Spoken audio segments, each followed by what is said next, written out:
মদনপুর গ্রামে বাস করত রহিমা ও তার ছেলে।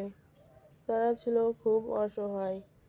তারা একবেলা খেতে পায় তো আর একবেলা খেতে পায় না।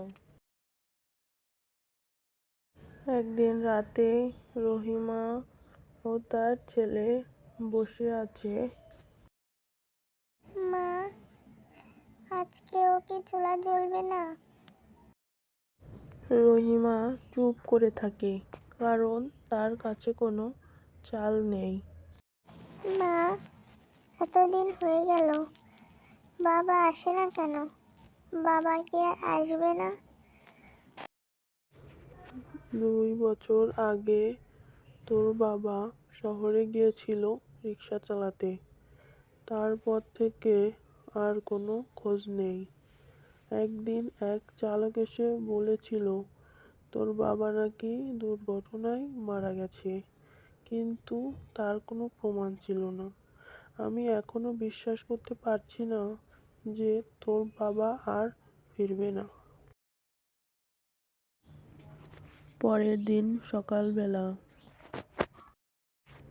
বাবা পাশের বাড়ি থেকে এক মুঠো চাল ধার করে এনে আগুনে ফুটিয়ে পাতলা খিচুড়ি রান্না করেছি। এটাই এখনকার মতো খেয়ে নে। মা, আজ খাবারটা না অনেক মিষ্টি লাগছে।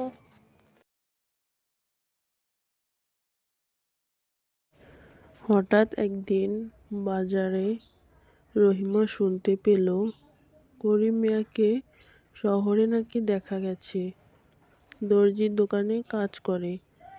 এ কথা শুনে রহিমা থমকে যায়। ভাবি, একটা খুশির খবর আছে। ভাইকে খুঁজে পাওয়া গেছে।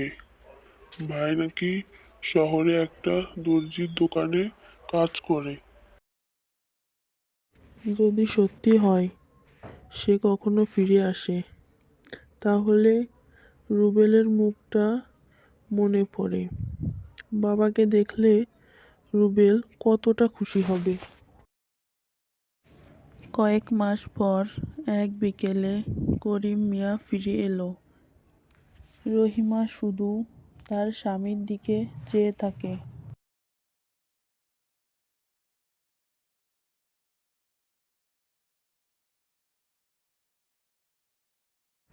বেঁচে ছিলাম, কিন্তু মুখ দেখানোর সাহস পাইনি। এখন আবার সবকিছু ঠিক করতে চাই। তুমি মন খারাপ করো না। আমি কি করতাম বলো? কোন মুখ নিয়ে তোমাদের সামনে এসে দাঁড়াতাম? রুবেল তার বাবাকে দেখে দৌড়ে তার বাবার কাছে যায়।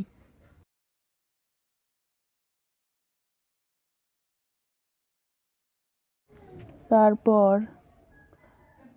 করিম মিয়া গ্রামে ছোট্ট একটা দোকান দেয়। এভাবে তাদের সুখের দিন আবারও ফিরে আসে।